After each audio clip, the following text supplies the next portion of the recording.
பஞ்சு போல் இட்லிக்கு தொட்டுக்கிறதுக்கு சூப்பரான ஒரு சட்னியோ சாம்பாரோ இருந்தால் தாங்க நல்லாயிருக்கும். நம்மளும் அதே மாதிரி ஒன்று ட்ரை பண்ணி பார்க்கலாம். அதுக்கு ஒரு 1/4 கிலோ அளவுக்கு பச்சை கத்திரி எடுத்துருக்கேன். உங்கள்கிட்ட எந்த கத்திரிக்காய் இருந்தாலும் பரவாயில்லைங்க. நீங்கள் கொஞ்சம் முத்தலாக இருந்தால் கூட இதுக்கு ட்ரை பண்ணி பார்க்கலாம், சூப்பராக இருக்கும். 2-3 உருளைக்கிழங்கு இதெல்லாம் எடுத்து நல்லா வாஷ் பண்ணிவிட்டு சின்ன சின்னதாக அரிஞ்சு வச்சுருக்கேங்க. இது கூடயே 1 டம்ளர் தண்ணி சேர்த்திக்கலாங்க, ரொம்ப வேண்டாம். ஒரு தக்காளி சேர்த்திக்கலாம். இது கூட தக்காளி கூடயே கொஞ்சம் புளி சேர்த்திக்கலாம். புளி கொஞ்சம் அதிகமாக இருந்தாலும் நல்லா தாங்க இருக்கும். ஒரு துண்டு பெருங்காயம்,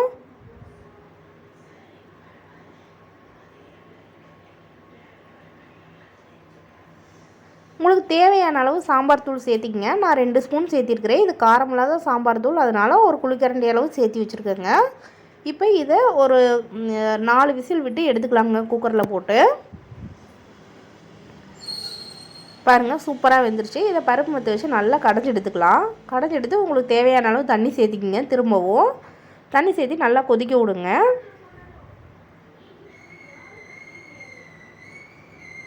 உண்மையிலுமே இட்லி, தோசை, சாம்பார், தோசை எல்லாத்துக்கும் அல்டிமேட்டாக இருக்குங்க இந்த கத்திரிக்காய் உருளைக்கிழங்கு கடைசல். இப்போ இதை தாளிச்சுக்கலாம்.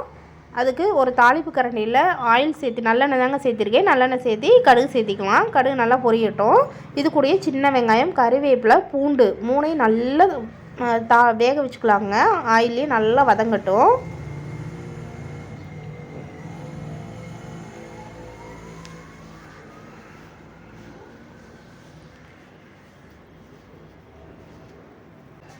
இது சூப்பராக வதங்கிருச்சுங்க. இப்போ குழம்பு கூட சேர்த்திக்கலாம்.